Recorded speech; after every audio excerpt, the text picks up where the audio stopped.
Bien. Mesdames et messieurs, bonjour. Je suis Bernard Brousset, journaliste retraité. C'est à moi que le CHU a confié la lourde tâche d'animer cette rencontre qui a pour thème hôpitaux, laboratoires, les liaisons dangereuses. Pendant l'heure et demie que nous allons passer ensemble à débattre de cette question cruciale, vous pourrez assister à de brèves petites scénettes illustrant le sujet. Le professeur Mathieu Molinard, chef de service de pharmacologie du CHU, exposera ensuite les grands enjeux de la question. Nous aurons ensuite une table ronde avec diverses catégories d'acteurs. Mon souhait partagé, je pense, est qu'à l'issue de cette table ronde, il puisse y avoir un temps aussi substantiel que possible de vrais échanges avec la salle. Voilà, alors je voudrais préalablement passer la parole à Alexis Thomas, directeur général intérimaire du CHU, et au professeur Jean-Luc Poelgrin, représentant l'Université de Bordeaux. Ils vont nous dire pourquoi le CHU et l'université attachent une telle importance à ce thème. Bien, merci beaucoup et merci à chacune et à chacun d'entre vous. Donc Alexis Thomas, je suis effectivement directeur général par intérim du CHU de Bordeaux et je crois que c'est important en quelques mots avant de laisser évidemment des experts du sujet nous éclairer, dire comment on est arrivé là et le professeur Alexandre Boyer l'a très bien exposé hier justement dans Sud-Ouest. Quand je suis arrivé en 2022, notre directrice des affaires juridiques et éthiques, Christine Ribérol, que je remercie, m'a dit Alexis, il y a un groupe très dynamique qui s'était créé, ça s'appelait Le Grelin. Tu avais des médecins, des cadres qui avaient envie, des directeurs, de travailler sur tous ces sujets-là. Ça serait bien qu'on le relance. Et bien, ce groupe, on l'a relancé et très vite, il a vécu en proposant un certain nombre d'éléments. Alors, on va en parler ce soir. Hein. Ça va d'outils, ce sont des déclarations d'intérêt, c'est une charte de la visite promotionnelle, c'est tout ce qui est recensement d'associations, ça va être tout ce qui va être une charte de transparence et probité. Donc c'est tout un nombre d'actions qu'on a menées vraiment de manière collégiale. Donc je dirais qu'il y a une volonté du CHU et de l'université de mener à bien un certain nombre d'actions et quelque part qui sont sur un sujet dont on va parler, je pense, comme un fil rouge de confiance finalement, parce que forcément on doit travailler, il y a des sujets d'innovation, de recherche, les professeurs d'université, praticiens hospitaliers présents ici le diront, et en même temps ça peut plus, ou ça peut pas, se faire dans l'opacité, donc les choses doivent être effectivement clairement dites, posées, exposées, et je crois que c'est un changement de culture, et c'est pour ça qu'on a eu la chance, nous, de pouvoir l'amorcer grâce à des précurseurs au sein de l'établissement, donc je dirais que ça doit être porté en haut de l'établissement, mais après, il faut vraiment le diffuser vraiment très clairement à travers ce qu'on disait, des outils, des chartes et une rigueur de tous les instants, parce qu'en fait, c'est jamais gagné, jamais acquis, il peut toujours se repasser quelque chose, donc on doit sans cesse effectivement remettre l'ouvrage sur le métier. C'est aussi dans ce contexte-là qu'on a voulu organiser une soirée de sensibilisation grand public, puisque si déjà nous-mêmes on a besoin d'être sensibilisés puis d'être bons, on se dit aussi que forcément il y a des enjeux sociétaux extrêmement forts en la matière. Voilà, je ne veux pas être plus long parce qu'il y a des vrais experts du sujet ce soir. Je remercie, il ne faudra pas commencer à citer parce qu'on oublie, mais le docteur Frachon qui a fait un long trajet pour nous rejoindre et toute l'équipe vraiment très dynamique au CHU de Bordeaux, représentant des usagers également avec qui on travaille. Merci. Bien. Bien, je vous souhaite la bienvenue ce soir. Je vous remercie d'être présent. Juste quelques mots simplement pour dire que l'université est le collège santé, c'est-à-dire qu'il regroupe toutes les UFR de santé, toutes les formations de santé à l'université, travaillent main dans la main avec le CHU sur tous ces problèmes, sur d'autres bien évidemment, mais sur cela en particulier. Alors, juste 2-3 points, c'est un problème qui est plus large que la simple liaison entre les hôpitaux et les industriels, puisque je dirais que tous les professionnels de santé à l'hôpital et en dehors de l'hôpital sont soumis bien évidemment au même risque de liaison, dangereuse ou pas dangereuse d'ailleurs, voilà. Que ça se rencontre également dans tous les autres champs professionnels en dehors de la santé, et que la probité, l'éthique, la déontologie, ça s'applique partout et pas seulement dans la santé. Mais il est certain que dans la santé, ça acquiert une signification un peu plus particulière du fait que nous sommes au service des patients et qu'a priori, on parle de vocation comme on parle dans d'autres missions. Donc ça, c'est très important. Ce qu'il faut savoir, c'est que cette liaison entre les professionnels de santé et l'hôpital et les industriels, elle est obligatoire. C'est-à-dire qu'on ne peut pas travailler si on ne travaille pas en lien avec l'industrie. C'est vrai pour les soins, c'est vrai pour la recherche, c'est vrai pour la formation. Et donc le problème, c'est qu'il faut que cette liaison, elle ne soit pas dangereuse, ou qu'on la rende la moins dangereuse possible. Je vais juste dire que ça part de l'éducation des enfants, et de l'éducation que l'on reçoit, et de la façon dont on se comporte dans la vie de façon générale, les valeurs auxquelles on croit, n'est-ce pas? Ça, c'est la première chose. Qu'à l'université, on s'en est occupé depuis déjà quelques années pour la formation des étudiants, que ce soit dans le second cycle des études médicales, où ils vont avoir un enseignement d'éthique, où ils vont avoir un enseignement et certains cours où ces liaisons justement entre le monde industriel et les professionnels de santé est évoquée. Et puis, bien évidemment, il y a la loi, il y a la réglementation, et tout ce qui a été mis en place, je dirais, moi qui suis parmi les plus vieux dans cette salle, en tout cas dans le corps médical, si, j'ai connu la médecine dans les années 80, et entre la médecine et ce qui se faisait dans les années 80 et ce qui se fait dans les années 2020, il y a un monde totalement différent, avec eh bien, on va dire, des phénomènes, des livres, des interventions du docteur Fréchon, qui a quand même été quelque chose d'extrêmement important. Et puis on a vu donc la législation évoluer depuis la fin des années 80, puis progressivement, et puis on a vu se mettre en place de façon de plus en plus importante des commissions d'évaluation, des chartes de déontologie. Les affaires de santé ont signé des chartes de déontologie où figure justement la façon dont on doit interagir avec l'industrie pharmaceutique ou avec d'autres intervenants. Donc tout ça pour vous dire que les choses ont beaucoup évolué, on s'en apercevra probablement dans le débat, pour vous dire que le CHU et l'université travaillent comme, on va dire, la main droite et la main gauche d'un même organisme, et qu'on est aligné sur les mêmes idées, sur la progression, la transparence de toutes les actions que nous pouvons mener et de toutes les relations qui s'établissent entre les hôpitaux, les professionnels de santé d'une façon générale, parce qu'on le verra, dans le secteur libéral, c'est exactement la même chose, et les industries. Voilà, donc je vous souhaite un bon débat et on sera là pour répondre aux questions tout à l'heure. Bien, merci Alexis Thomas. Merci Jean-Luc Pellegrin. Alors, nous allons ensuite passer à la séquence des CNET qui vous sera présentée par Madame Cécile Rougier, cadre de santé au CHU. Mais auparavant, je vais vous demander quelques très brefs instants d'attention et vous inviter à regarder les diapos qui vont théoriquement commencer à défiler, qui vont évoquer les liens d'intérêt des divers intervenants, qui vont évoquer les liens d'intérêt des divers intervenants, et c'est sans doute la preuve, c'est sans doute la preuve de la meilleure transparence qui règne depuis quelques années suite à diverses affaires de médiateurs et aux dispositions législatives et réglementaires qui sont suivies.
Bonsoir.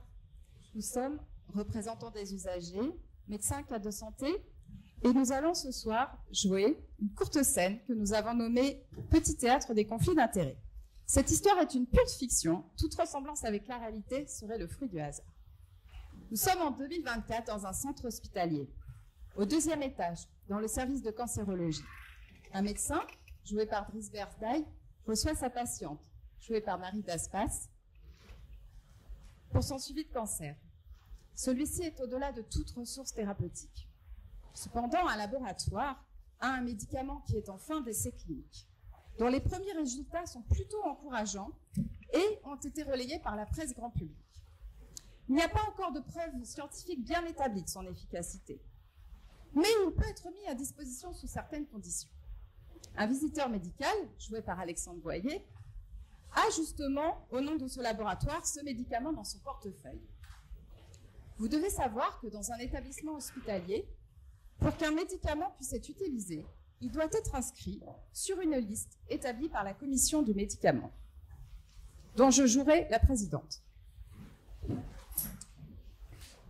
Bonjour madame, je vous revois à un mois de notre dernière consultation. Je vous confirme que votre dossier est bien passé en réunion de concertation pluridisciplinaire, comme je vous l'avais annoncé. La réunion a confirmé que dans votre situation, il n'est pas indiqué de vous opérer. Ah bon? Vous savez, je suis très angoissée, docteur. On n'en a pas encore parlé, mais je suis allée sur Internet, j'ai entendu parler de ce nouveau médicament qui colle très bien à mon cas. Alors, je sais bien qu'il ne me guérira pas, mais je m'accroche à cette idée. Vous devez être au courant, vous, la télé en a parlé, c'est le Vabénil. Vous voulez dire le Vabénil? Ah oui, c'est ça, le Vabénil. Alors oui, c'est un produit qui est en cours d'étude, il n'est pas encore sur le marché. Mais en effet, il peut être donné au compte-gouttes dans certaines situations très particulières. Par contre, on ne sait pas précisément à quel point il est efficace. Oui, mais j'aimerais quand même le prendre si ça marchera peut-être sur moi. Alors, nous n'avons aussi que peu d'expérience sur ce médicament et on ne connaît pas bien ses effets indésirables. Oui, mais vous savez, docteur, dans ma situation, je suis prête à courir le risque si j'ai une chance de vivre un peu plus longtemps, même si on n'en est pas encore bien sûr. Bon, je vais voir ce que je peux faire. Bonjour, docteur Berdaille, comment allez-vous? Ah, bonjour monsieur. Ça fait longtemps qu'on ne s'est pas croisés.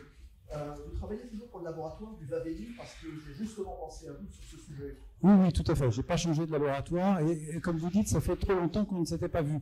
Mais qu'est-ce que je peux faire pour vous? Alors voilà, je voulais savoir si vous avez des données nouvelles suite aux études cliniques sur ce médicament, sur le Vabénil. Alors, des données extrêmement récentes, non, mais vous me faites penser que...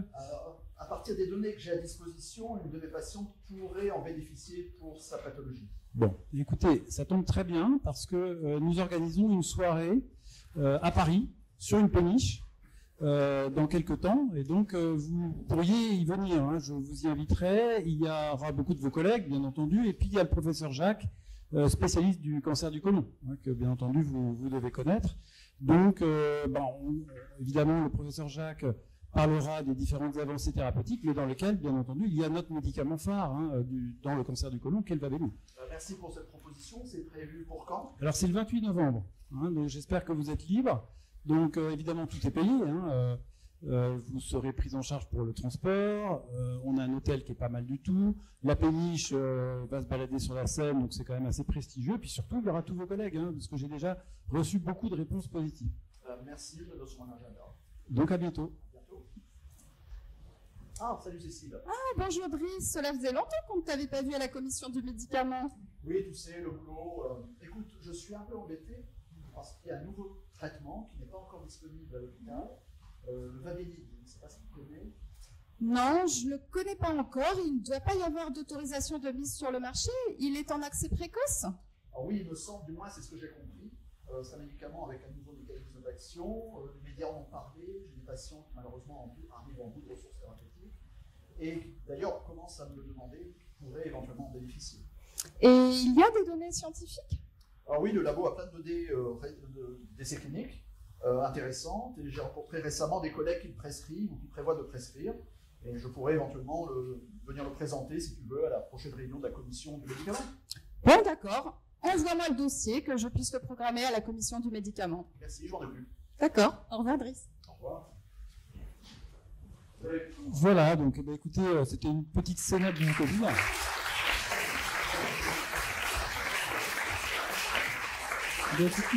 Une scénette du quotidien qui nous a, mais qui est réelle, c'est-à-dire c'est des choses qui se passent dans nos couloirs, bien entendu, tous les jours, hein, c'est pas du tout quelque chose d'extraordinaire.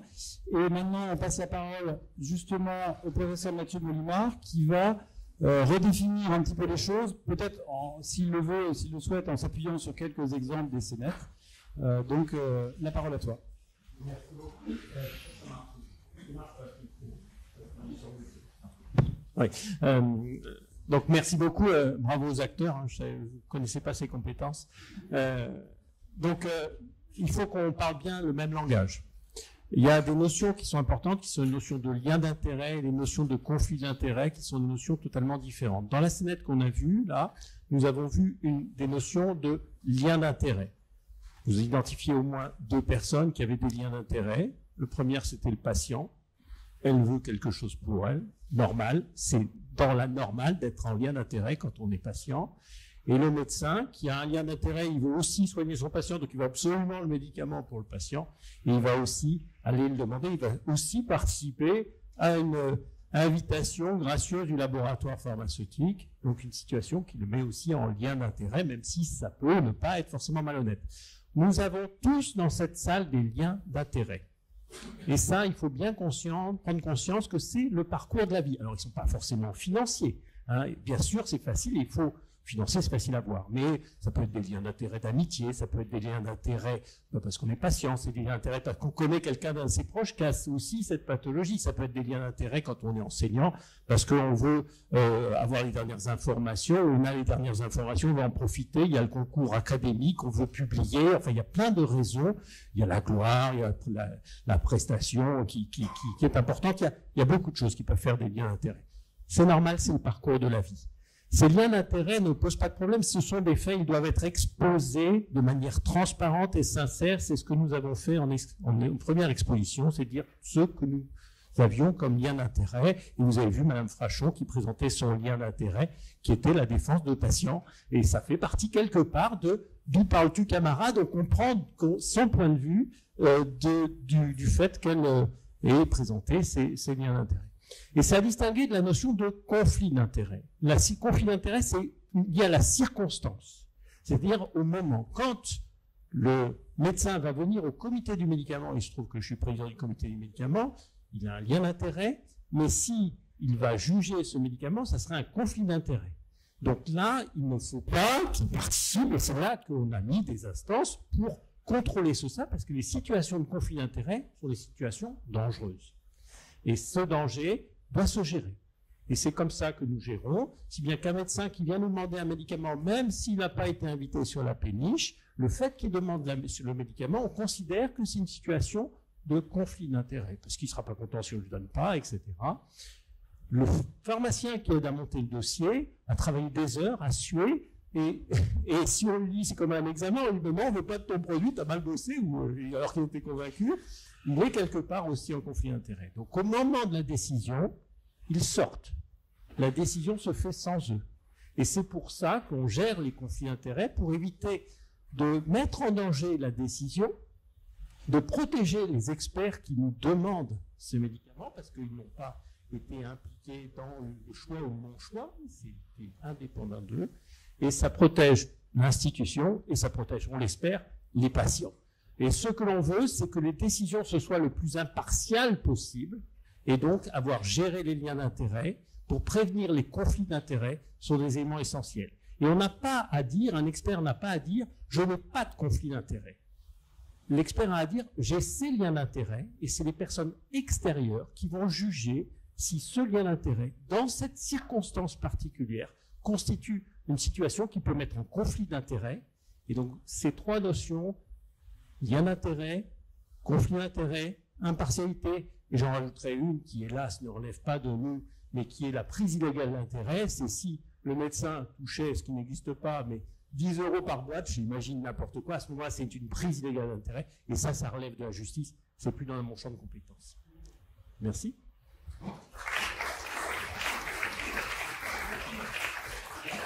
Je vais inviter les participants à la table ronde, donc Mme Frachon, Mme Bacland, professeur Robert et Mme Lagarde à nous rejoindre sur l'estrade.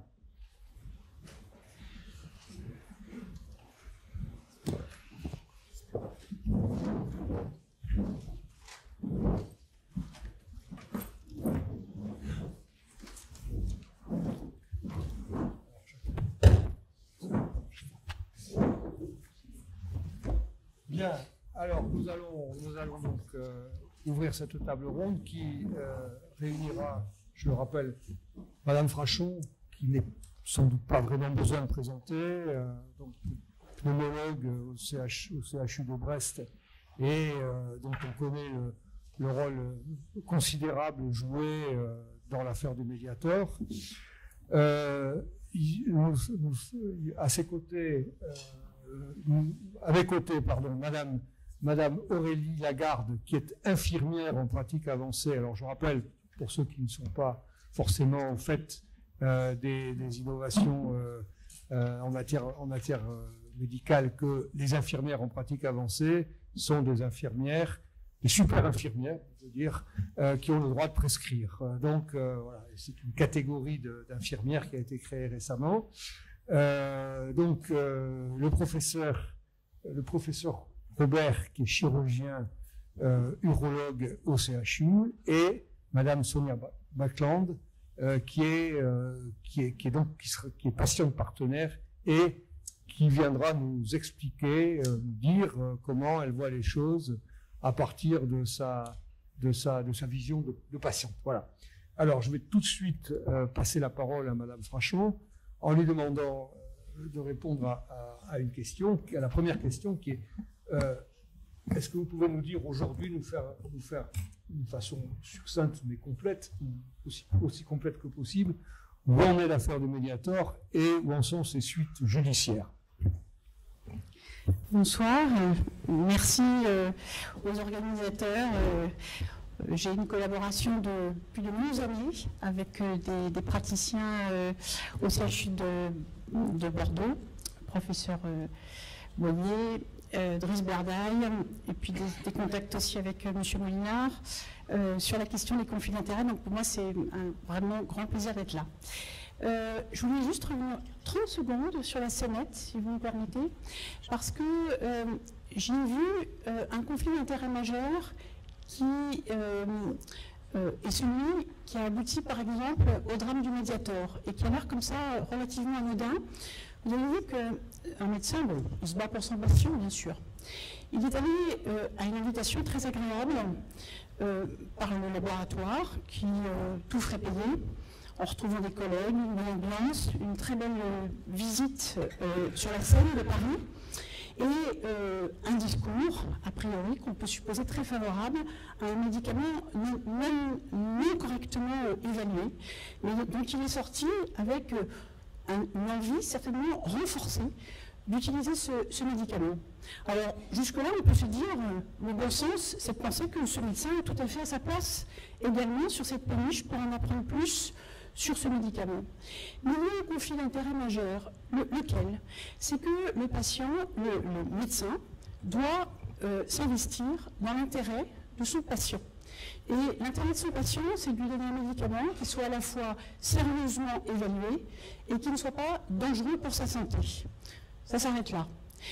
Le laboratoire qui va développer des médicaments dans une maladie comme le cancer, il ne peut pas lui en faire le reproche. Son intérêt à lui est un intérêt commercial.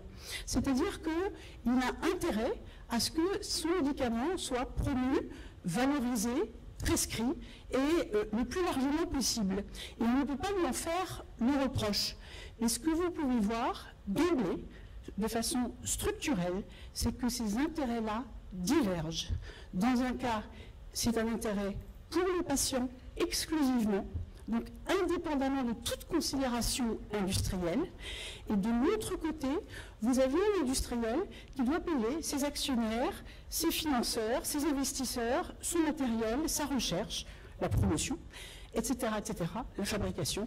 Et donc, il a, pour ne pas couler, il a, lui, de bonne foi, intérêt à vendre et donc à ce que le bénéfice soit mis en avant. Voilà. C'était juste pour... Pourquoi est-ce que je parle de cette situation-là? Parce qu'elle a été celle du Mediator en France, avec des milliers de morts à la clé. Elle est celle actuellement encore des opioïdes aux États-Unis, avec des centaines de milliers de morts à la clé. Et à chaque fois, ça se passe de la même façon, c'est-à-dire qu'il y a une promotion du laboratoire pour un produit. Alors, Dans l'immense majorité des cas, il y a une certaine loyauté des acteurs, mais ce dont je vais vous parler brièvement et résumer l'affaire du Mediator, il y a aussi, hélas, des transgressions qui peuvent aller jusqu'à ce qu'on appelle le crime industriel ou le crime en col blanc. C'est extraordinairement difficile à penser, à imaginer dans le domaine de la santé, et pourtant cela existe bel et bien, y compris en France, avec des conséquences majeures à la clé. C'est incroyable l'affaire du Mediator. C'est quoi? C'est un grand laboratoire français, laboratoire Servier, créé dans les années 50, qui a développé des médicaments pour couper la faim, tirés de l'amphétamine dans les années 60. Donc il en a tiré plusieurs molécules possibles. 2 ont été commercialisées comme coupe-faim, donc perdre quelques kilos, c'est des cures de quelques mois qui ont eu les noms de Pondéral et d'Isoméride. Et puis il y avait une 3e molécule dont il ne savait pas très bien quoi faire parce qu'en fait il savait que c'était la même chose que l'Isoméride et le Pondéral. Et on a retrouvé, ça a été la chance d'avoir un procès pénal avec de très grandes enquêtes parce que c'est comme une autopsie d'un crime industriel. On a retrouvé en fait des réunions marketing commerciales de ce laboratoire dans les années 60 disant qu'est-ce qu'on peut faire de cette molécule. Et on se dit, ben non, si on le vend comme coupe-faim, ça ne va pas nous rapporter plus, puisqu'on est sur le même segment que nos autres produits. Et l'idée géniale, c'est qu'un coupe-faim, ça fait maigrir. Les diabétiques de type 2 doivent faire un régime et maigrir. Et effectivement, ces produits-là, coupe-faim, améliorent un petit peu le contrôle du diabète. Hein. C'est quelque chose qui est assez logique. Et l'idée du laboratoire a été de promouvoir ce médicament comme antidiabétique. Pourquoi pas? Il y a actuellement des coupe-faim, des amaigrissants antidiabétiques efficaces, mais en cachant le fait qu'il s'agissait d'un coupe-faim dérivé de l'amphétamine. Donc, ce produit a été mis sur le marché. Et puis, les années ont passé, il s'est avéré que le Pondéral et l'Isoméride, donc officiellement coupe-faim, étaient extrêmement dangereux pour le cœur et pour les vaisseaux du poumon.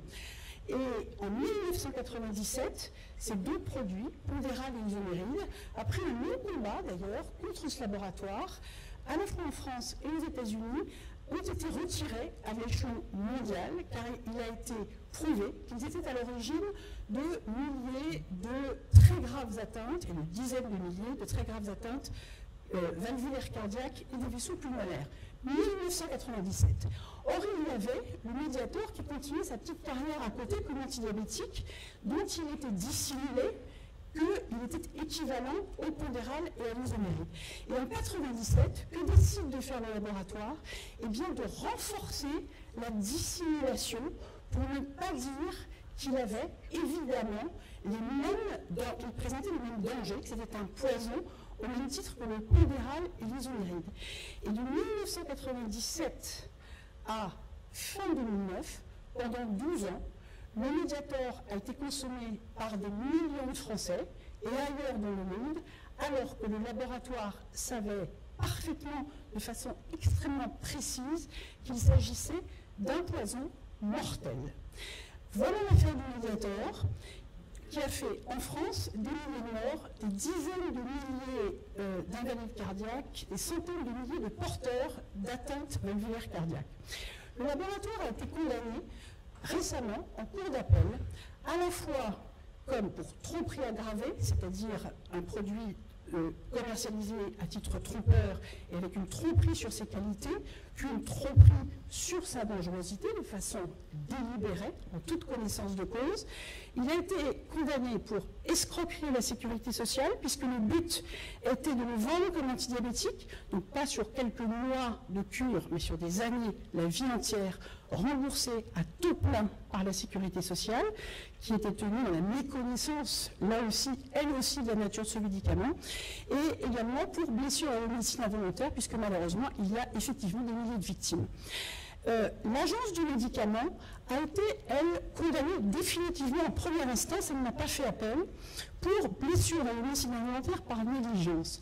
Et comme dit les juges, ils ont dit que l'agence du médicament avait été incapable de jouer son rôle de gendarme, puisque, en gros, eh bien, c'est comme pour les conducteurs automobiles, il y a des gendarmes pour voir les conduites déviantes, dangereuses, et que le gendarme avait tourné la tête parce qu'il était en réalité sous le contrôle du laboratoire, notamment Servier, par le biais d'une part d'une philosophie qui était que l'intérêt économique, c'est ce que doivent défendre ces agences, et de multiples experts qui étaient à la fois dans les commissions pour les autorisations de mise sur le marché, de la pharmacovigilance, et à la fois des conseils rémunérés par le laboratoire Servier, éventuellement d'ailleurs via des sociétés écrans, donc avec des conflits d'intérêts majeurs.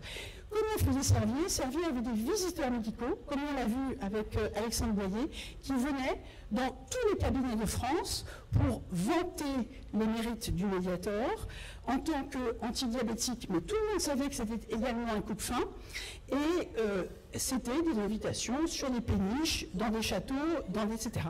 Et ce qui est insupportable, effectivement, c'est de se dire, mais ils savaient que c'était un poison mortel, oui, et ils l'ont fait. Donc voilà la possibilité du crime, elle existe pour le Mediator, elle existe en France pour d'autres produits, par exemple les prothèses PIP, rappelez-vous, elle existe aux États-Unis pour les opioïdes, et elle peut exister pour tout produit. Et si le médecin, tout à coup, va basculer dans ces liens d'amitié, financiers, d'invitation, de train de vie, de tout ce que vous pouvez imaginer avec l'industriel, le risque, bien évidemment, c'est que l'intérêt du patient passe en second. Voilà, résumé. Petite précision, est-ce qu'il y a certains de ces experts qui ont été condamnés ou pas dans le jugement de la Cour d'appel, dans l'arrêt de la Cour d'appel de Paris? Oui, absolument. Certains de ces experts ont été condamnés pour ces conflits d'intérêts, mais pour un certain nombre d'entre eux, le conflit d'intérêts était considéré comme une norme à tel point que l'affaire était prescrite, parce qu'on savait qu'ils travaillaient à la fois pour Servier. Ils nous disaient, certains sont cachés via des sociétés écrans, et là on a pu les pincer, mais souvent on le savait et on trouvait ça normal, sans voir cette dangerosité, cette divergence structurelle, fondamentale d'intérêt, entre l'intérêt du patient et l'intérêt de l'industriel. Alors, Madame Frachon, pensez-vous que cette affaire, les condamnations qu'elle a entraînées et la législation qu'elle a contribué à susciter aient eu un impact significatif sur ce qu'est aujourd'hui le comportement des hospitaliers et des médecins en général? Alors, c'est une question à laquelle il est très difficile de répondre. Je vais vous dire deux choses. La première, c'est que lorsque le scandale a éclaté, c'était donc en 2010, et surtout en 2011, après une enquête de l'IGAS, l'Inspection Générale des Affaires Sociales, la mise en route de procédures pénales qui ont abouti, mais après plus de 10 ans, à des condamnations importantes, et également une loi, la loi dite Bertrand, qui a été votée en décembre 2011, et qui a tenu compte des révélations de cette collusion qu'il y avait constante au sein des agences notamment, et des liens d'intérêt multiples, souvent méconnus, obscurs, dans l'opacité la plus totale, qui étaient révélés par cette affaire-là. Alors, cette loi, elle a imposé des règles très strictes aux agences, non seulement de déclaration de conflit d'intérêt, mais d'écarter des experts qui ont des liens d'intérêt avec les industriels et qui pourraient être suspectés de privilégier les intérêts de l'industriel par rapport à la santé publique. Donc ça, c'est important. La deuxième chose de cette loi, ça a été de mettre de la transparence. C'est-à-dire que si vous allez sur la base transparence santé, vous pouvez savoir pour tous les professionnels de santé ce qu'ils perçoivent comme rémunération, comme invitation, ce qu'on appelle des avantages sans, je ne parle pas des essais cliniques, hein, je parle vraiment d'une invitation à un congrès, dans un hôtel, à des soirées, autour d'événements promotionnels gérés par le laboratoire. C'est extraordinairement fréquent, ça concerne plusieurs centaines de millions d'euros déversés par l'industrie pharmaceutique sur les soignants chaque année. Et ça, on peut le voir sur une base, c'est au moins transparent. Comme je dis, on peut connaître la température du malade, même si on a du mal à faire diminuer la fièvre. Donc ça, c'est positif, mais vous avez bien compris derrière qu'il y a quand même des limites. La deuxième chose, un petit peu plus intime, si je puis dire, c'est mon expérience personnelle de l'affaire du Mediator.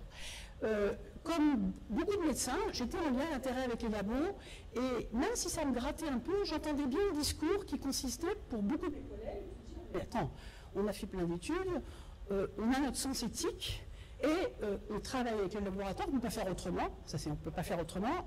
Peut-être qu'il y a des choses qui peuvent se discuter, c'est un peu le but de cette table, mais j'ai une sens éthique qui me gouverne, et bien évidemment, je ne vais pas aller dealer avec des criminels. L'affaire du Mediator est un crash test.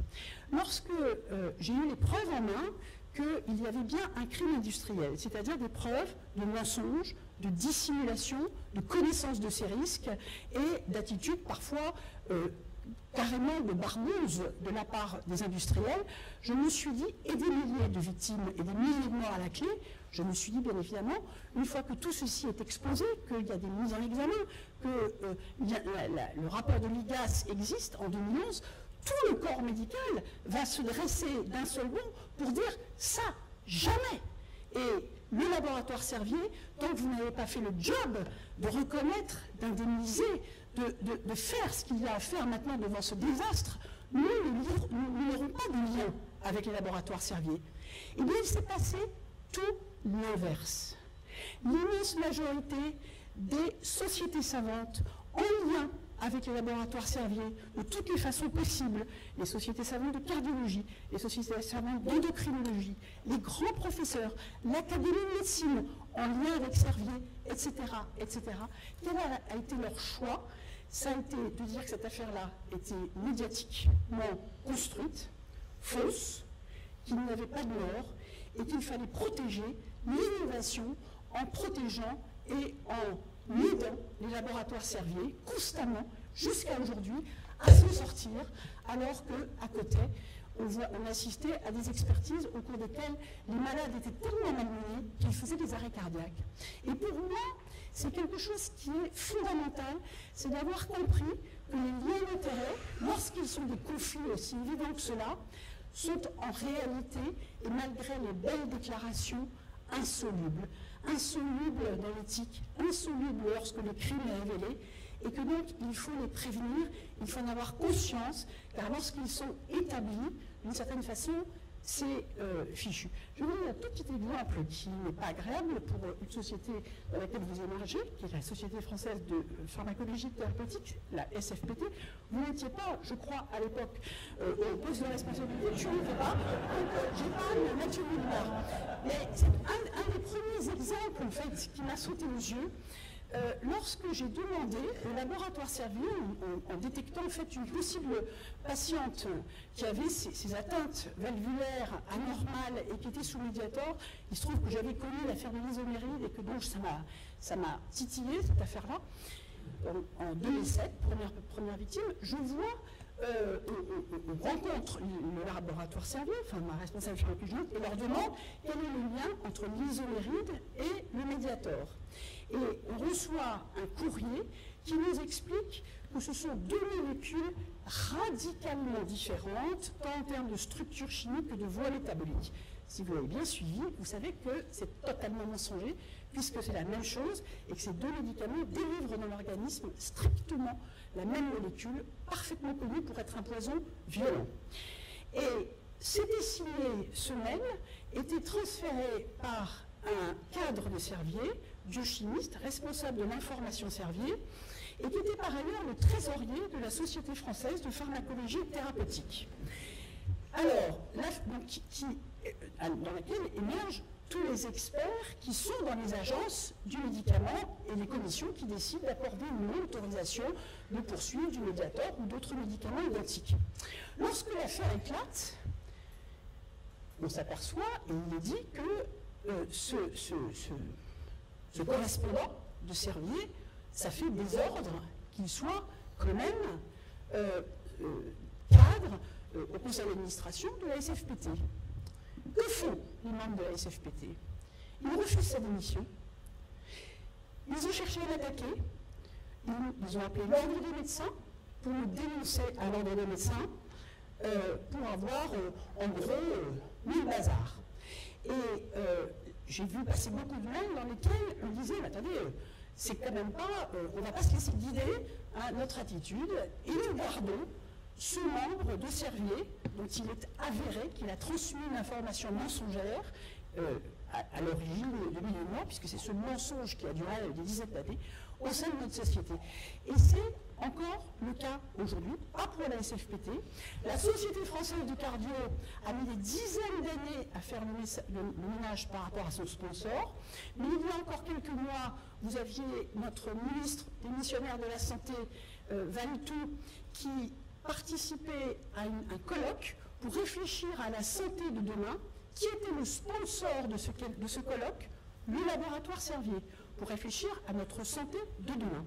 Et dans quelques jours, il va y avoir un colloque qui est organisé par nos collègues belges, cardiologues, pour parler de la cardiologie, notamment de la cardiologie de la femme et des valvulopathies des femmes. Il faut savoir que le Mediator a touché 70% des consommateurs, étaient des consommatrices. Donc les femmes ont payé un tribut épouvantable au Mediator. Eh bien, ils ont une réunion scientifique consacrée aux valvulopathies des femmes. Qui est le sponsor? C'est à peine incroyable, c'est le laboratoire Servier. Bien, merci Madame Franchot pour cet exposé.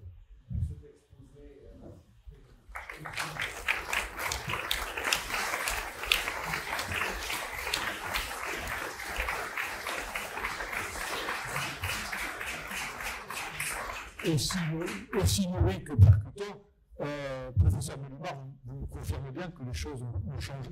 Les Françaises de pharmacologie, rassurez-nous. Oui, monsieur Schiavi, c'est ça, n'est plus membre depuis des années, et il n'y a pas d'industriel dans le conseil d'administration de la SFPT tel que je le pratique actuellement. Voilà. Eh bien, nous en prenons acte. Bien, maintenant je vais me tourner vers Aurélie Lagarde, donc qui, je rappelle, est infirmière en pratique avancée et qui est spécialisée dans les problèmes de cicatrisation et dans les problèmes vasculaires. Et je vais lui demander d'abord si, dans le domaine du pansement, qui est son domaine d'élection, si je puis dire, et peut-être que les profanes connaissent pas suffisamment, est-ce que les rapports entre les fabricants de pansements, les équipes soignantes et les hôpitaux sont de nature ou pas à permettre de choisir les meilleurs matériels en connaissance de cause? J'ai envie de dire dans un premier temps que pour prescrire un pansement, il faut déjà s'intéresser aux patients que l'on reçoit.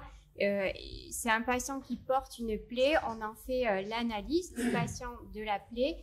Il y a un raisonnement clinique qui va nous amener à mettre en place des actions à visée de cicatrisation.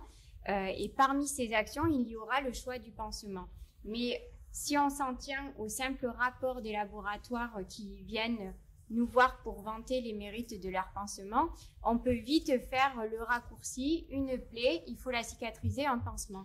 Or, le pansement n'est pas une solution. Jusque-là, une plaie, c'est de la peau qu'il faut régénérer. Et le pansement va simplement créer un milieu favorable à la cicatrisation. Mais ce n'est pas lui qui va régler le problème tout seul. Donc, il faut déjà avoir des connaissances. Et si on se limite aux connaissances qui nous sont amenées par les laboratoires, ces connaissances vont être restrictives parce que les représentants des laboratoires, ils ne sont pas toujours soignants, ils n'ont pas toujours les connaissances globales sur la prise en charge du patient et de la cicatrisation, bien qu'ils connaissent parfaitement la technologie de leur pansement. Et en plus, on va se limiter aux seuls laboratoires qui vont venir jusqu'à nous et du coup, on n'aura pas une vision élargie de tout ce qui existe sur le marché. Donc, il faut vraiment aller se former, demander des formations, aller aussi à des congrès.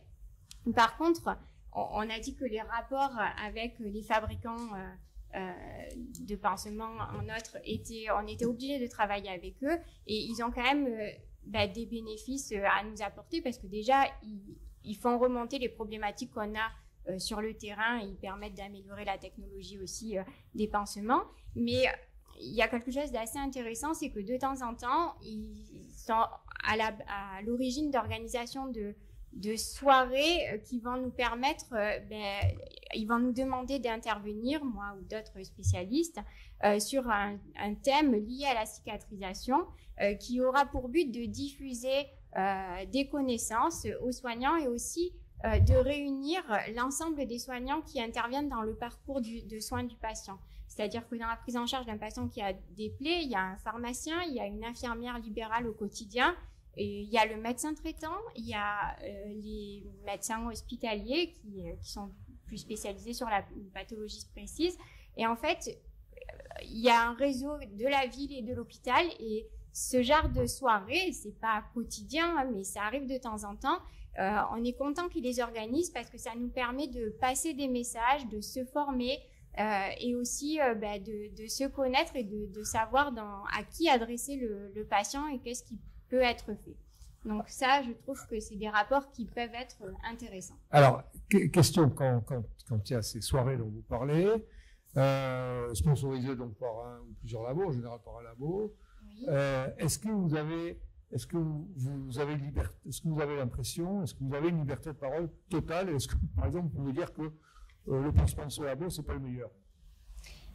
Alors, effectivement, sur ces soirées, le nom du laboratoire est affiché. Ils vont mettre en avant un pansement, mais nous, on s'attache à ce que notre présentation elle soit sur un thème généraliste, et en tant qu'intervenant, on ne va pas, enfin, pour ma part, je ne vais pas mentionner un pansement en particulier. Ça, vous ne mentionnez pas de marque, quoi. Ça va être plutôt une présentation sur pratico-pratique, comment on déterre une plaie. Et est-ce que vous pensez que le fait qu'il y ait un labo qui sponsorise, ça peut, même si effectivement, j'entends bien ce que vous me dites, que vous ne partez pas de telle ou telle marque, mais est-ce que le fait que ce soit sponsorisé par telle marque et qu'on voit son affiche, etc., est-ce que ça ne peut pas jouer d'une façon ou d'une autre sur la décision ou sur le savoir de vos collègues, infirmières, libérales ou hospitalières? Le but de l'intervention, c'est de les nourrir en connaissances. Donc, c'est quand même de les enrichir. L'intervention de la personne neutre, du soignant spécialisé, va être justement le contraire. Après, par contre, pour pas promouvoir toujours le même labo, on s'attache à ne pas le faire pour un seul labo, et de tourner, si on le fait 4 fois dans l'année, on va le faire avec 4 labos différents. D'accord. J'imagine, c'est un secteur que je connais pas, mais j'imagine qu'en matière de pansement, il y a des groupes qui sont beaucoup plus puissants que d'autres, non? J'avais juste une petite remarque à faire, je me permets, je suis désolée. En fait, là, ce que vous décrivez, c'est enseigné dans les techniques marketing des laboratoires. C'est-à-dire qu'on organise effectivement des réunions très intéressantes qui n'ont pas l'air de toucher, on n'est pas grossier, hein, on va pas dire c'est ce pansement, voilà, c'est génial, et d'ailleurs on va vous donner de l'argent. Non, ce sont des soirées agréables, conviviales, dans lesquelles on parle de plein de choses très intéressantes, et je ne doute absolument pas de votre bonne foi. Simplement, comme l'a dit monsieur, que vont retenir les participants? Le nom du laboratoire. Et lorsqu'ils auront à choisir et à prescrire, ils auront automatiquement, les laboratoires le savent, ce ne sont pas des gens qui donnent de l'argent sans retour. Cet argent consacré à cette soirée, ils savent que ça va faire augmenter, c'est calculé, la vente des pansements de leur marque. Alors, Madame Lagarde, qu'est-ce que vous répondez? Alors, effectivement, c'est toute la problématique du sujet. En fait, j'estime que le bénéfice de ce lien et le bénéfice aux patients pour aussi connaître ce réseau et transmettre des messages est important, et c'est un moyen que l'on a pour donner de l'accès aux soignants avec qui on travaille. Alors effectivement, ça a ses limites, mais on sait aussi que les formations auxquelles qu'on peut s'offrir en tant que soignant, elles sont quand même assez rares. Voilà. En tant qu'hospitalier, en fait, tous les ans, on a une évaluation sur laquelle, à l'issue, on demande une formation, mais on n'a pas de formation annuelle. Et pourtant, elles sont nécessaires, et donc c'est un moyen biaisé à petite dose d'accéder Ça repose tout le problème, on en parlera peut-être à la fin du débat, ça repose tout le problème du financement de la formation continue des professionnels de santé. Hein. Je pense que Alors, est-ce qu'on peut dire qu'à votre avis, si on fait une balance, un ratio bénéfice-risque de ce genre de pratique, est-ce que ça vaut le coup globalement? C'est-à-dire, est-ce qu'il y a plus d'avantages que d'inconvénients malgré tout? Ben, je pense que si je m'investis de mon temps personnel, aller 2 fois dans l'année pour préparer une présentation et de mon temps personnel à aller passer 2 heures un soir, c'est que je pense que cet investissement est nécessaire et bénéfique à la prise en charge de nos patients, oui. Ok. Merci de cet échange. Une petite question supplémentaire. Comment est-ce que la visite médicale, les visiteurs médicaux, ça concerne aussi de plus en plus, je crois, enfin ça concerne beaucoup les paramédicaux. Comment est-ce que vous pensez qu'on peut arriver à canaliser la visite médicale à l'hôpital pour quelqu'un exerçant votre profession, par exemple? Donc c'est vrai qu'elle existe. Moi, il se passe souvent la semaine ne se passe pas sans qu'à un moment, quand je sors de ma salle de consultation, je tombe nez à nez sur un représentant qui m'attend. Ce qu'on fait pour canaliser, c'est qu'on demande à ce qu'ils prennent rendez-vous déjà, parce que ça impacte aussi sur le temps qu'on passe avec le patient. Et on limite les créneaux qu'on va ouvrir, le temps qu'on va passer avec ces représentants-là, par exemple, pour en recevoir qu'une fois tous les 15 jours. Et surtout, veiller à ne pas recevoir toujours le même laboratoire. Quand on l'a vu une fois dans le trimestre, c'est pas la peine de le revoir. D'accord. Vous avez l'impression que cette pratique, elle est assez générale parmi vos collègues? Oui, alors en plus, nous, oui, j'ai l'impression que les médecins avec qui je travaille gèrent aussi comme ça. Parfois, il y en a même qui refusent d'en voir. Par contre, oui, ce que je voulais préciser, c'est que nous, comme il peut y avoir un message, un pansement, une solution pour une cicatrisation, on s'attache à ce que les laboratoires des pansements soient reçus vraiment par les personnes spécialisées dans la cicatrisation, qui aient au moins un diplôme un DU cicatrisation. Voilà. Si je peux rajouter...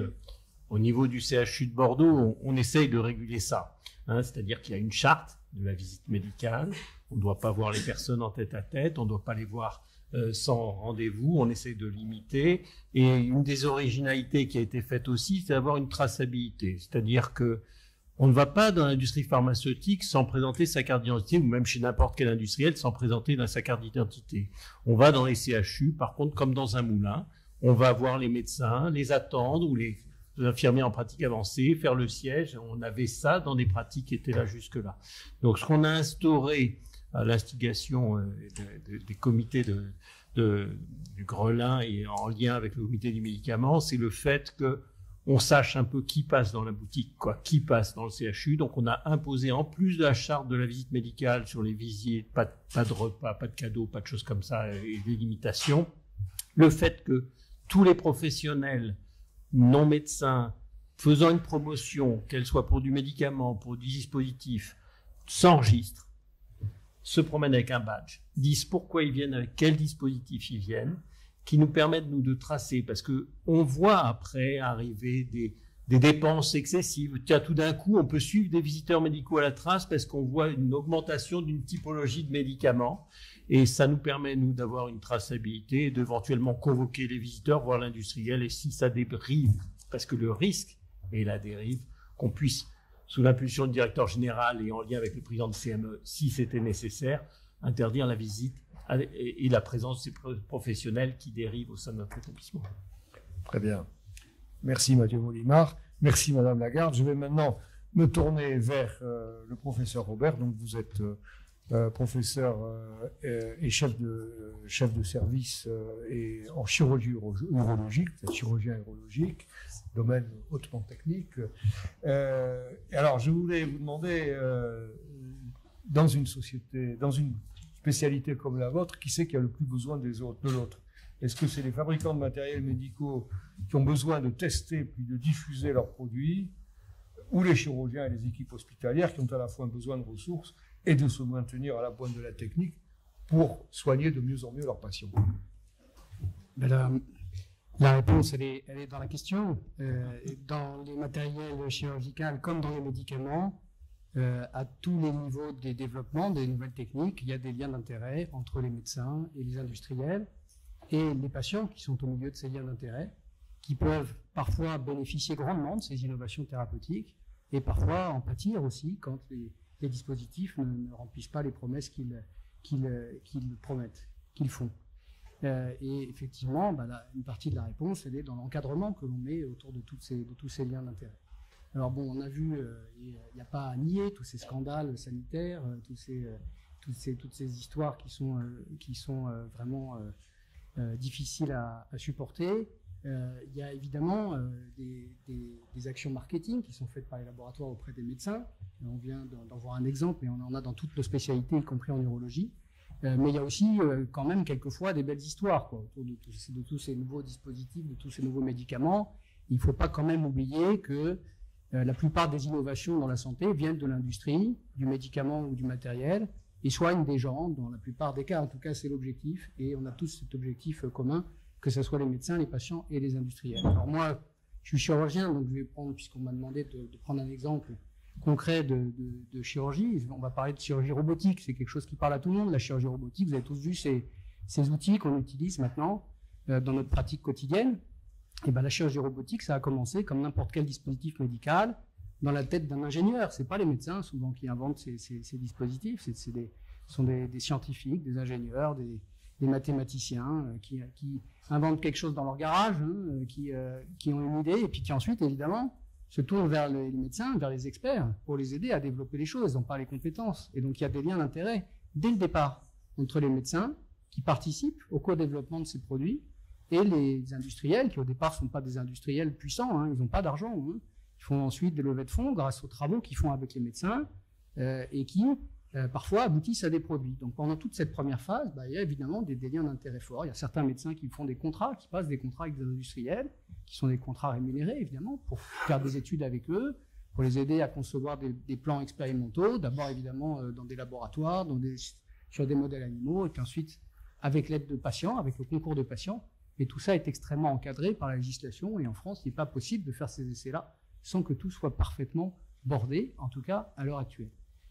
Donc ça, c'est une première phase où il y a des liens d'intérêt très forts. Après, il y a une deuxième phase dans le développement d'un produit, qui est celle de sa diffusion. Alors le laboratoire, l'industriel, il a un produit maintenant, il a une certaine preuve de son efficacité qu'il a pu co-développer avec les médecins, et puis son intérêt, évidemment, c'est de gagner de l'argent quand même. Il ne faut pas penser que tout ça se fait de manière totalement philanthropique. Donc ils sont là quand même pour gagner de l'argent, et ils sont très forts à ce moment-là. Ils ont la preuve de l'efficacité de leur produit, ils veulent le commercialiser, et ils arrivent voir les hôpitaux qui n'ont pas beaucoup d'argent, vous le savez, avec des tarifs qui sont quelquevefois difficiles à supporter. Et donc il y a à nouveau des liens qui se font, parce que les études évidemment se poursuivent, et le développement des produits se poursuit. On n'est jamais arrivé à un produit fini, donc on continue de faire de la recherche, et donc quelquefois on fait des partenariats entre les hôpitaux publics et les industriels pour acquérir une machine en échange de la conduction d'essais cliniques, de la production de données autour des dispositifs. Et tout ça, encore une fois, est encadré par une réglementation en France qui est parfaitement transparente. Et si, encore une fois, à ce niveau-là, il y a des contrats qui sont passés avec certains médecins, ça peut arriver, ils sont déclarés et ils sont totalement officiels et consultables et publics. Et puis après, il y a une troisième phase où les choses se rééquilibrent. Et c'est la phase qu'on est en train de vivre quand même aujourd'hui autour de la chirurgie robotique, qui est quand même la principale avancée en chirurgie de ces 20 dernières années. C'est quelque chose qui a transformé la façon dont on pratique les choses.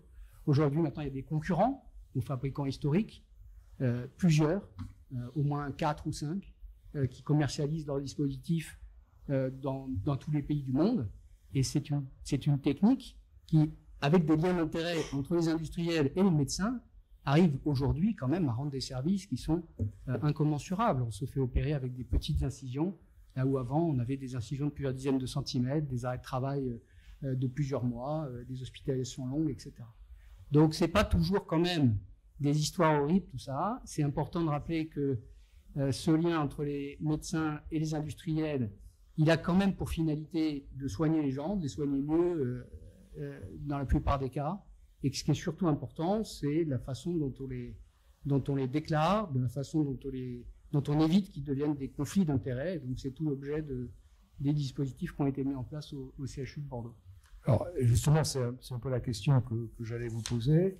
La deuxième question, diriez-vous que compte tenu des évolutions législatives, réglementaires de ces dernières années et de la politique qui a été mise en place par le CHU, les relations entre l'industrie et le corps médical hospitalier sont assez, trop ou insuffisamment encadrées?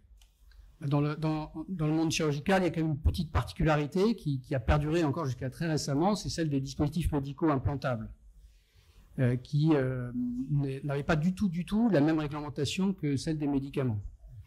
Pour commercialiser un médicament, il fallait déposer des dossiers extrêmement importants. Pour commercialiser un dispositif médical implantable, il suffisait de faire quelques expérimentations sur un animal, et on avait un marquage CE, et on pouvait considérer que puisqu'il y avait le marquage CE, on pouvait le commercialiser. Ça fait un peu peur, non, quand même? Mais oui. Et donc la réglementation a évolué, et aujourd'hui, on est un peu dans l'excès inverse, avec une réglementation qui nous oblige à avoir des processus de développement qui sont pratiquement équivalents à ceux des médicaments, avec non seulement la preuve de l'efficacité, mais aussi la preuve de l'absence de complications auprès des patients. Mais oui, bien sûr. Mais avec des industriels derrière qui n'ont pas du tout les mêmes moyens. Parce qu'un dispositif médical implantable va s'adresser à quelques centaines, quelques milliers de patients, quelques dizaines de milliers peut-être, là où des médicaments vont toucher des populations beaucoup plus importantes. Ils n'ont pas du tout les mêmes capacités financières. Et dans la situation dans laquelle on se trouve aujourd'hui, on a un peu de frein au développement de ces innovations technologiques. Bon, je suis pas du tout, je dis pas ça du tout pour que ça, comme une critique. Je pense que c'est absolument nécessaire que ces évolutions de réglementation aient eu lieu. Aujourd'hui, tout est parfaitement encadré. Il n'est pas possible d'y déroger en dehors d'actions individuelles hors la loi, disons. Hein, mais si on reste dans le cadre de ce qui est posé, je pense qu'il y a une sécurité qui est quand même maximale autour de tous ces essais cliniques qui sont conduits. Voilà. Pour ce qui est de la réglementation qui a été mise en place spécifiquement au CHU de Bordeaux sur les déclarations des liens d'intérêt et puis sur les déclarations de contrat, de relations avec les industriels, bon, les choses sont totalement transparentes. Il y a des autorisations à demander, il faut remplir des dossiers, etc. Il doit y avoir des signatures et donc les choses sont parfaitement connues de l'institution, ce qui fait que le jour où le dispositif en question doit être auditionné par une commission pour savoir s'il va rentrer ou pas dans les dispositifs qui sont proposés au CHU, en théorie, ces liens-là sont parfaitement connus. Et donc, le médecin en question a le droit de donner son avis, mais il n'a pas le droit de participer à la décision, comme l'a expliqué le professeur Molimar. Et ça paraît tout à fait logique. Parfait, merci beaucoup. Donc maintenant, je vais me tourner vers notre dernière intervenante, qui est Madame Sonia Beckland, qui, donc, vous êtes patiente partenaire, peut-être vous nous expliquer très rapidement ce en quoi ça consiste. Et ce que je voulais vous demander, c'est, en tant que citoyen et en tant que patiente partenaire, est-ce que les relations entre le monde industriel et le monde médical vous semblent suffisamment transparentes? Alors, je vais juste présenter rapidement. Vous m'entendez? Peut-être parler davantage du micro. Peut-être un peu plus près. Merci. Donc oui, moi j'ai suivi un DU, la 3e promotion du DU qui a été créée à l'Université de Bordeaux, au Collège Santé, pour devenir patiente partenaire. Et donc j'ai la chance de pouvoir intervenir et je vous remercie sur ce type de débat. Ce qui a été dit jusqu'à présent, je pense, de mon point de vue de citoyenne et de patient, montre que que c'est quelque chose de très fragile. On le voyait dans la scénette, on le voyait, moi je viens d'un milieu qui n'est pas du tout le milieu médical, j'ai été dans le conseil et dans l'industrie. Ce genre de conflit d'intérêts, il existait, je l'ai vécu, et c'est vrai qu'il y a 20 ans en arrière, on ne voyait pas où était, on trouvait que tel fournisseur nous recevait très bien. Moi, mon dentiste me disait régulièrement, non, je ne vous vois pas la semaine prochaine, je pars aux Bahamas. Et je trouvais ça chouette. Voilà. Il le payait de sa poche. Je crois pas, non. Et ça c'est véridique, c'est un vrai exemple. Voilà, je crois que ça montre en tout cas que jusqu'à l'affaire du Mediator, le grand public n'était pas du tout au fait de ce qui pouvait se passer entre les labos et le milieu hospitalier ou le corps médical en général. C'est quelque chose qui reste même encore, je dirais aujourd'hui, assez opaque pour nous. Il y a cette relation de confiance qui doit exister, cette alliance thérapeutique, cette relation de confiance avec son médecin ou les professionnels de santé qu'on rencontre. Et finalement, on peut quasiment se baser que sur ça, sur la confiance qu'on va avoir. Et je suis heureuse de pouvoir constater que le CHU de Bordeaux s'est intéressé à la question il y a déjà quelques temps, que c'est des questions qui vont dans le sens du patient, qui est des médecins comme le docteur Frachon ou au sein du Grelin et de ce qui est mis en place pour assurer aux patients qu'on est dans son intérêt supérieur. Mais je crois qu'il y a quand même une opacité encore pour le citoyen. Vous-même, en tant que patiente, est-ce que, en dehors de votre dentiste et de ces voyages tropiques, est-ce que, par ailleurs, et notamment dans les relations que vous avez pu avoir avec les médecins qui vous ont soigné, qui vous soignent, est-ce que vous avez eu des impressions, des indices, des soupçons Alors, je crois que vraiment, Madame Frachon est là, mais le docteur Frachon est là, mais c'est vrai qu'avant le Mediator, je pense que c'est des questions qu'on ne se posait pas. Et j'ai un parcours médical qui est un peu lourd et j'ai pu bénéficier à un moment, ce que je pensais être pour mon intérêt supérieur, d'un dispositif, justement, d'un implant qui aujourd'hui pose vraiment problème. Et en fait, avec le recul, j'ai réalisé que on m'a dit qu'on allait me faire quelque chose. Je ne savais pas quel était le type d'implant, mais j'ai su quelques temps après que le jeune médecin qui s'était occupé de moi rentrait d'un colloque en Angleterre où le dispositif en question sont les échours que j'ai eu dans des trompes et j'étais une parmi les premières à qui on les a posés en France. C'est un dispositif qu'on installe sur les trompes pour assécher les trompes et moi c'était dans le cadre d'un processus de FIV. Mais en réalité, là, non, je n'ai pas du tout été informée de tout ce qui pouvait s'en suivre. Aujourd'hui, on sait que c'est très délétère pour la femme, pour la patiente. Ça, voilà, c'est des questions que maintenant, on peut être en tant que patient amené à se poser. Et alors qu'aujourd'hui, si c'était le cas, vous pourriez aller sur Transparence Santé. Alors, c'est quelque chose, effectivement, mais ça, c'est grâce au DU, je dirais. En tant que patiente ou citoyenne, c'est pas quelque chose qui me serait venu à l'esprit.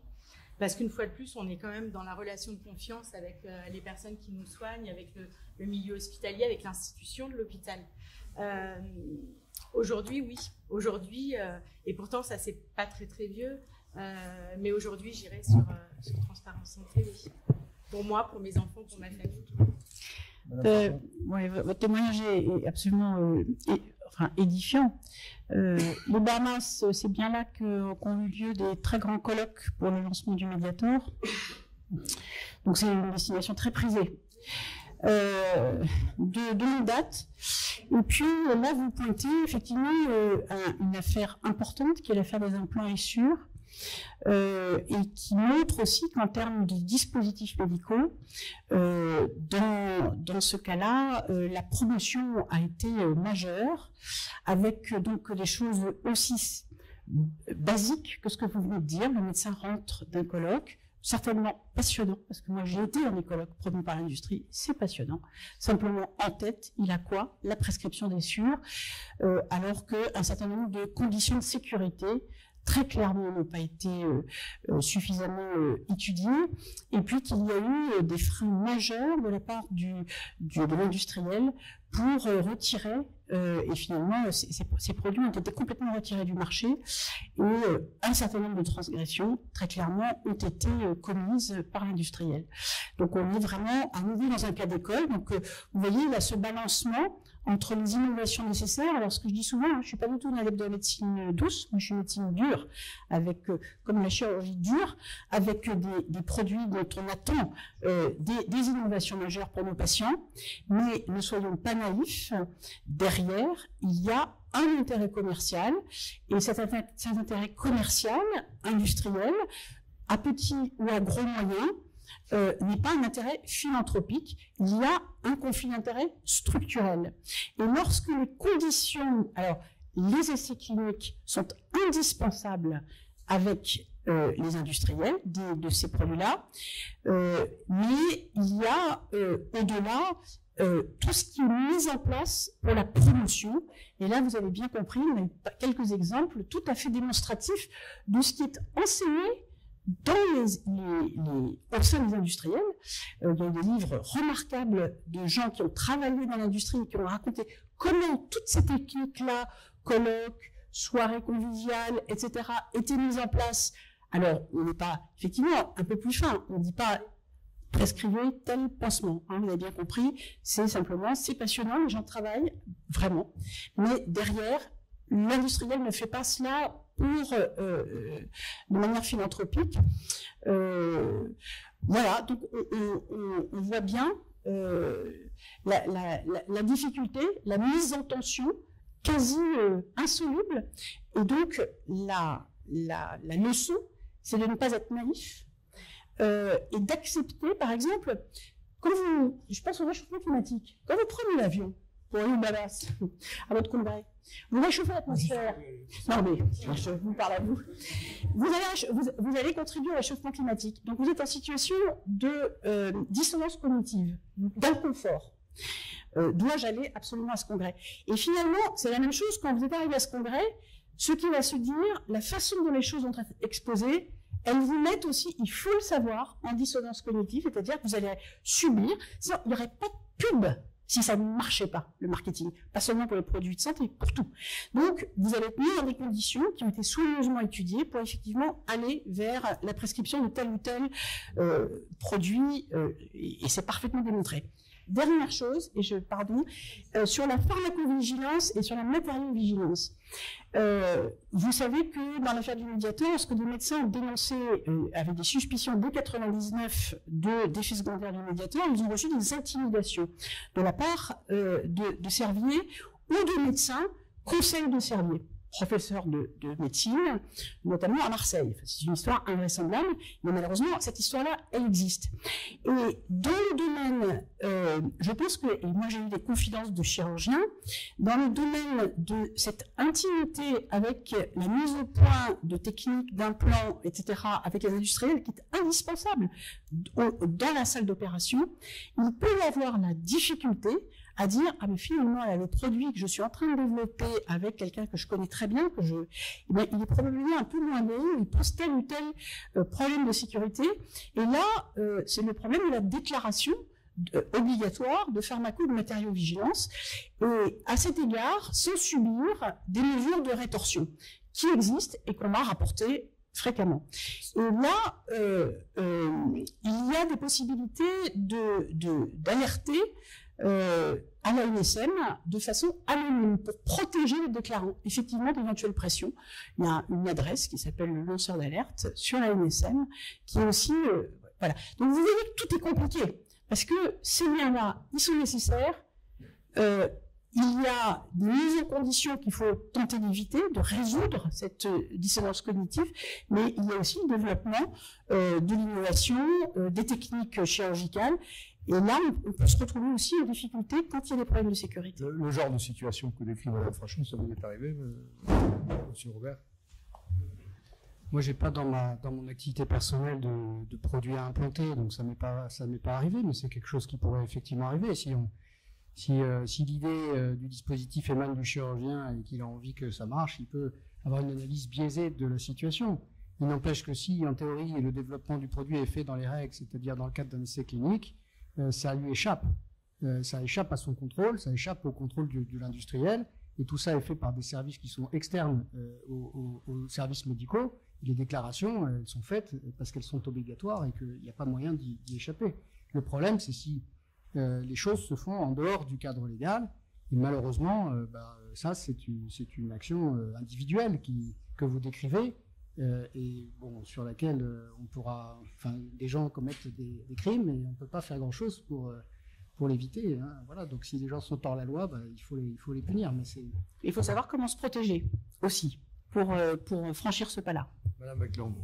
Je voulais juste terminer sur un point. Moi, je trouve que l'exercice, justement, est difficile en ce sens-là. C'est-à-dire que, une fois de plus, si on repart sur leur technique de marketing, etc., il est très facile pour un médecin, finalement, d'être inféodé à un laboratoire presque malgré lui. C'est-à-dire, la technique est tellement subtile, c'est amené de telle manière que je comprends tout à fait que ce soit parfois difficile de lutter et de... Il y a quand même de l'espoir quand même, parce qu'il y a quand même dans les évolutions, dans la formation des médecins, ils ont des cours sur les liens d'intérêt, les conflits d'intérêt. Ah bon, oui, on peut le dire. Oui. On a monté avec ici l'équipe présente notamment une formation à l'analyse critique de la promotion pharmaceutique auquel tous les étudiants de médecine au 3e cycle en médecine générale participent, montée avec les enseignants de médecine générale, qui est disponible en formation continue sur le DPC. Donc, et les jeunes médecins c'est maintenant cette culture beaucoup plus que dans la génération précédente. Et l'enseignement de lecture critique d'articles auquel il faut rajouter, qui est une... tous les étudiants en médecine ont un concours qui repose en partie sur la lecture critique d'articles, où on leur apprend à savoir décortiquer, parce que là aussi, dans les articles, ça permet aussi de faire passer des choses des fois qui ne devraient pas passer. Merci. Alors, je crois qu'on a eu un débat passionnant entre les personnes présentes à cette table. Il nous reste un bon quart d'heure pour les questions en provenance de la salle. Donc, ça nous ferait très plaisir qu'il y en ait. Voilà, je me trouve à chaque fois.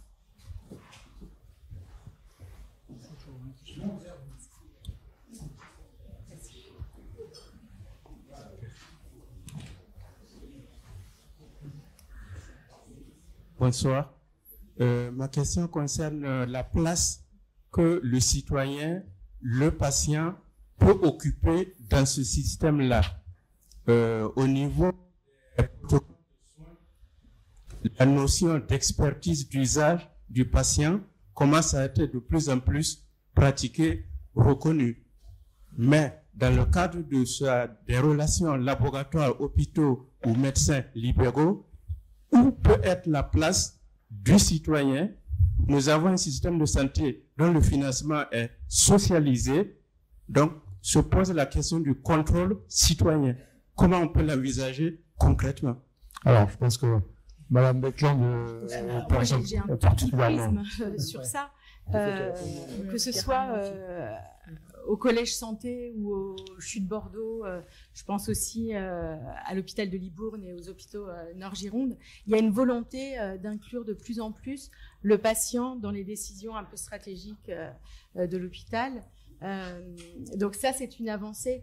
Maintenant, effectivement, je pense pas malgré tout, enfin, de mon point de vue, que le patient puisse être... Alors, vous parliez de citoyen plutôt. Qui puisse être intégré à des décisions aussi stratégiques que les relations qu'il peut y avoir entre un... maintenant, ça se fait de plus en plus et on intègre... je cherche le mot, ce ne sont pas les patients partenaires, c'est les représentants des usagers. Ouais. Merci. Sont de plus en plus présents et donc je pense que c'est aussi un gage de transparence.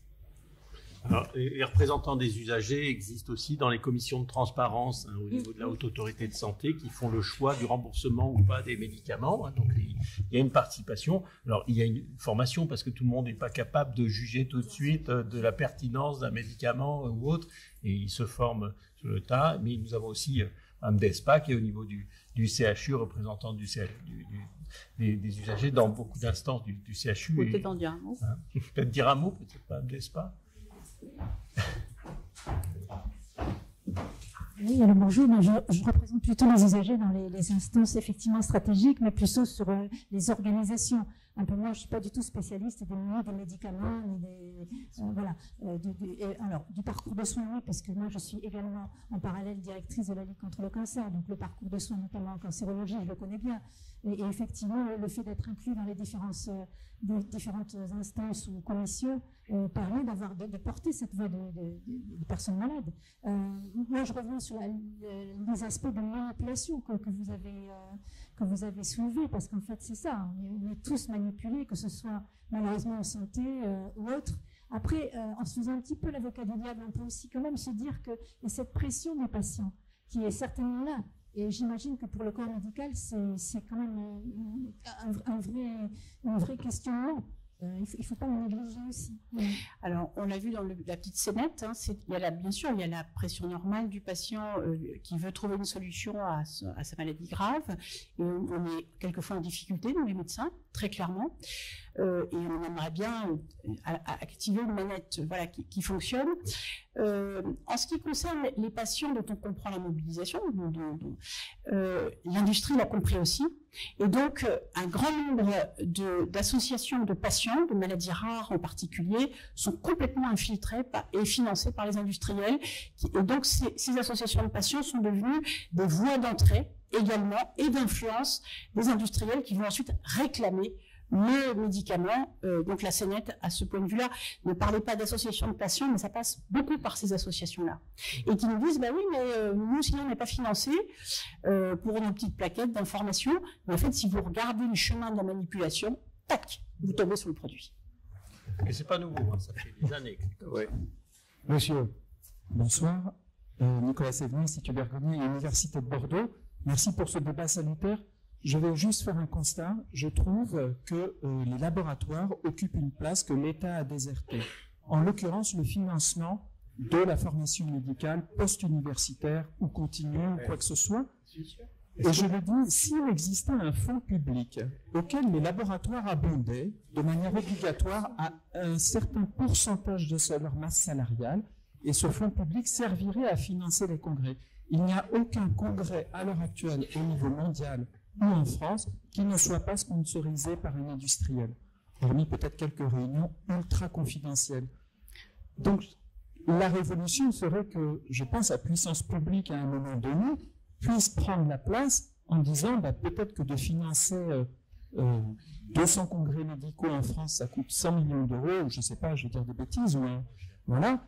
Et les laboratoires seraient obligés d'abonder ça. Et il y aurait une redistribution au nombre de participants, au nombre d'intervenants, à la qualité, on pourrait imaginer des tas de choses. Ça rejoint, il y a ce premier problème-là. Et puis le deuxième problème, ce sont les experts.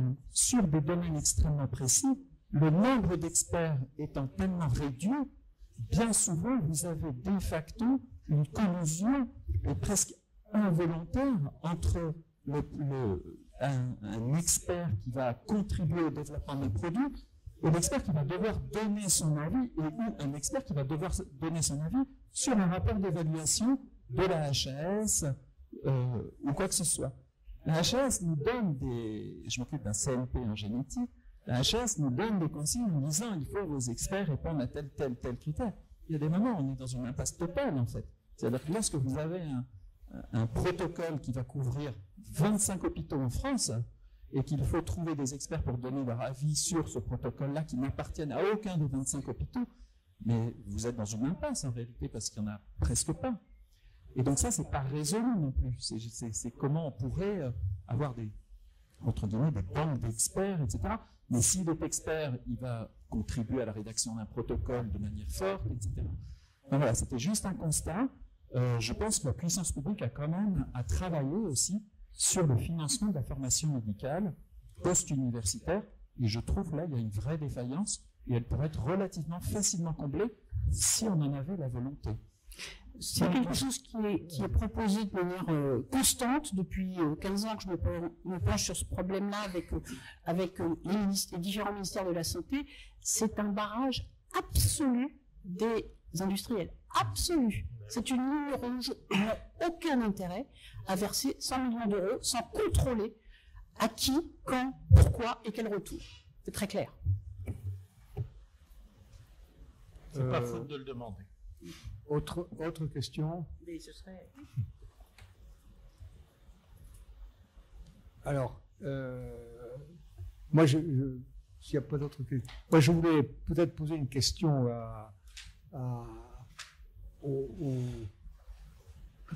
aux membres du groupe Grelin qui sont représentés ici et qui ont donc qui avaient fait alors Grelin, ça sonne un peu comme signal d'alerte, hein, c'est le klaxon Grelin, et qui avait fait en 2019, si j'ai bonne mémoire, un rapport très documenté sur ce qu'il faudrait faire pour que les choses s'améliorent au CHU. Est-ce que vos préconisations ont été entendus, retenus? Est-ce qu'on pourrait aller plus loin encore ou pas? Voilà. Driss Berdal avait répondu. Non, mais déjà, on a eu l'opportunité, effectivement, de travailler sur un sujet qui nous paraissait important. Puis la preuve, hein, c'est peut-être biaisé, hein, mais vous-même, vous êtes intéressé par ce sujet puisque vous êtes présent.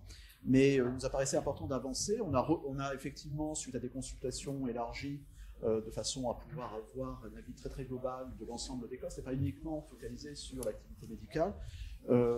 On a énuméré un certain nombre de recommandations qui nous apparaissaient nécessaires pour pouvoir justement se protéger collectivement contre des risques liés à ce qui vous a été expliqué, conflit d'intérêts. C'est tout à fait naturel d'avoir des liens d'intérêts, mais le conflit d'intérêts peut effectivement poser des risques pour les patients, des risques pour l'institution, des risques personnels.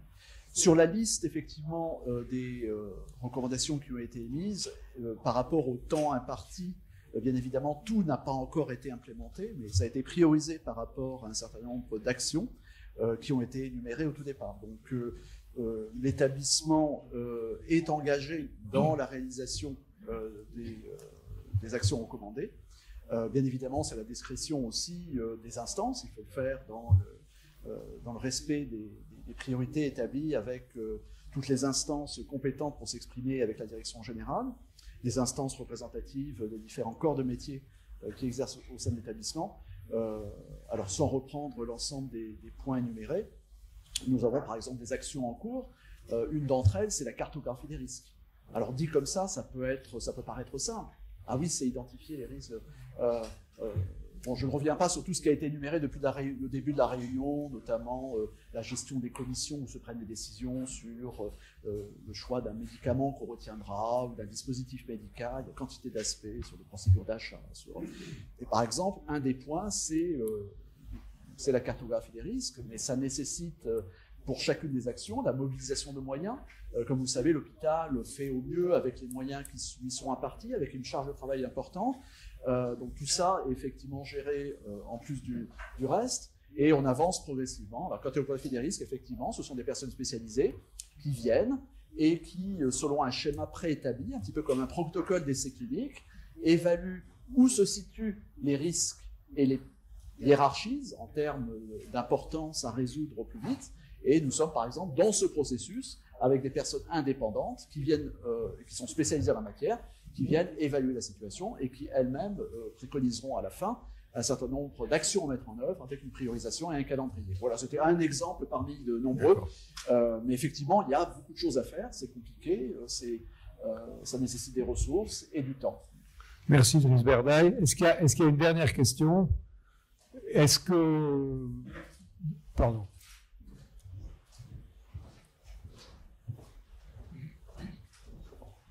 Oui, merci. Oui, je ne sais pas si c'est oui. J'ai pris pas mal de notes. Je vous remercie beaucoup. Je vous remercie beaucoup parce que les gens présents sont vraiment d'une bonne éthique en majorité, même en globalité.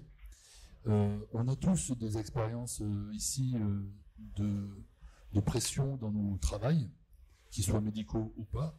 Et je pense que c'est aussi l'occasion, si vous avez la liste des participants, de proposer, plutôt que de faire une enquête très compliquée pour détecter des gens qui pourraient vous aider à mettre des techniques éthiques supérieures, à profiter de la présence des gens qui sont ici pour échanger leur expérience et imaginer des règlements intérieurs qui pourraient dissuader des lobbies de continuer certaines pressions, parce qu'on a tous des expériences qui seraient assez intéressantes de partager.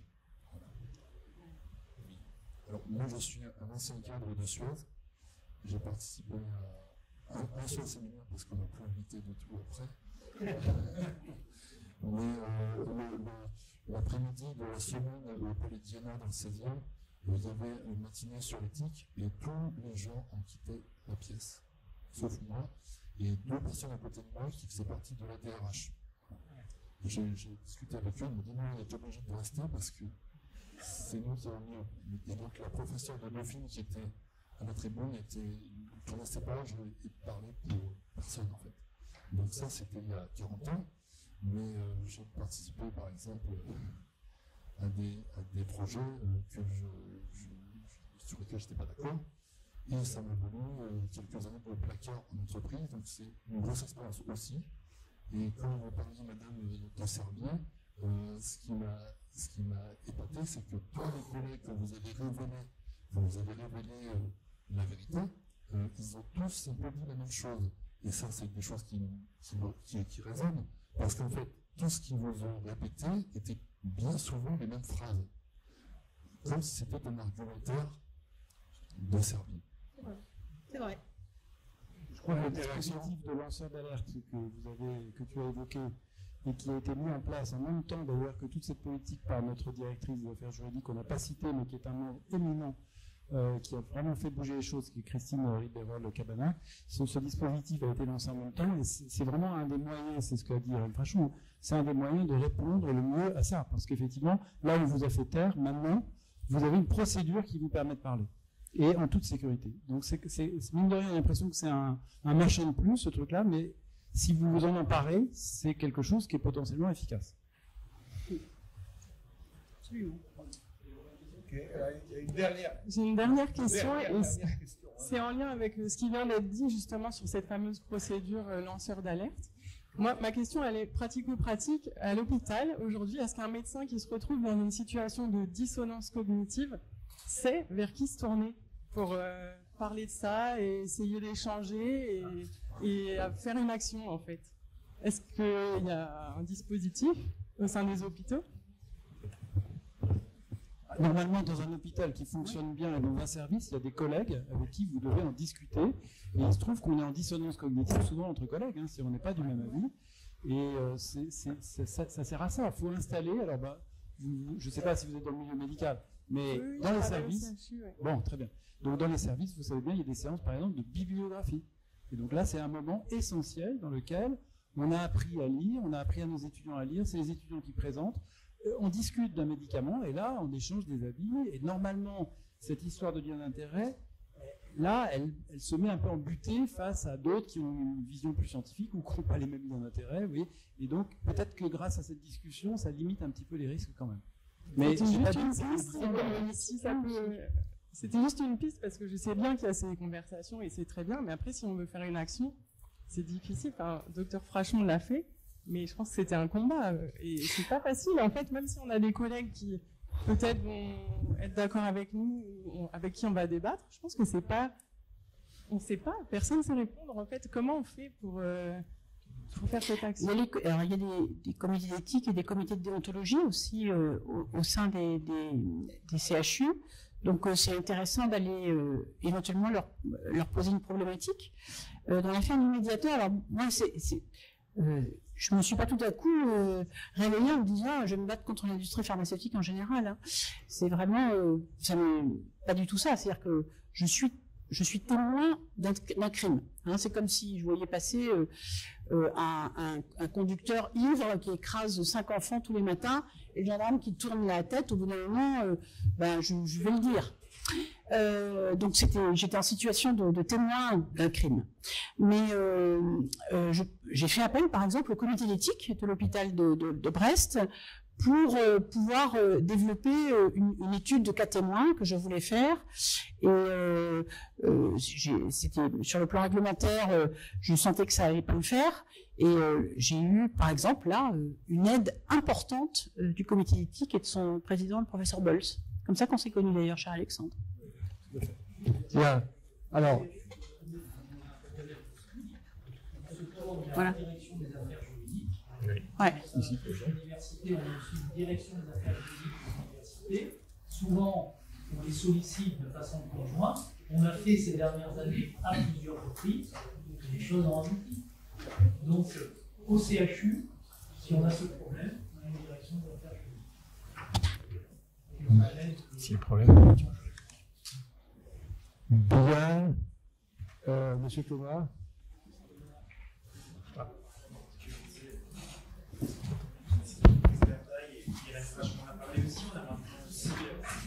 Soit des collèges de déontologie, soit un référent déontologue qu'on peut saisir, qui est une personnalité extérieure. Nous, au CHU de Bordeaux, c'est quelqu'un qui qui est au Conseil d'État, qui a d'abord été juge judiciaire, puis juge administratif, et puis si on ne sait pas, on lui soumet la question de savoir si telle personne doit se déporter d'un marché public ou pas. Donc on a aussi un dispositif sur les lanceurs d'alerte, et puis ce qu'on se disait, mais on va se concerter avec notre comité de pilotage transparence, c'est qu'on pourrait peut-être annualiser ce genre de rendez-vous en choisissant à chaque fois une thématique, parce que finalement on a aujourd'hui embrassé large, et je crois qu'on a réussi aussi à toucher un public large, et l'idée qu'on avait, Christian Everol et Driss Berdaï, là, qui au fur et à mesure c'est peut-être si Alexandre Boyer est d'accord aussi, de l'annualiser et de choisir à chaque fois justement un angle d'attaque, à chaque fois plus spécifique, qui va nous faire progresser et faire progresser tout le monde, puisque je vois que ça rencontre son... Il n'y a pas que 3 personnes dans la salle, 2 de la DRH et vous, monsieur. On est plus que 3, on est plus qu'à la matinée éthique dont vous avez parlé, donc on pourrait se mettre en ordre de marche pour faire un nouvel événement avec l'université l'an prochain. Ok, merci. Je crois qu'on a très légèrement dépassé l'horaire qui nous était imparti. Ça sera le mot de la fin, et je vais remercier les participants et l'assistance pour ce débat. Merci beaucoup.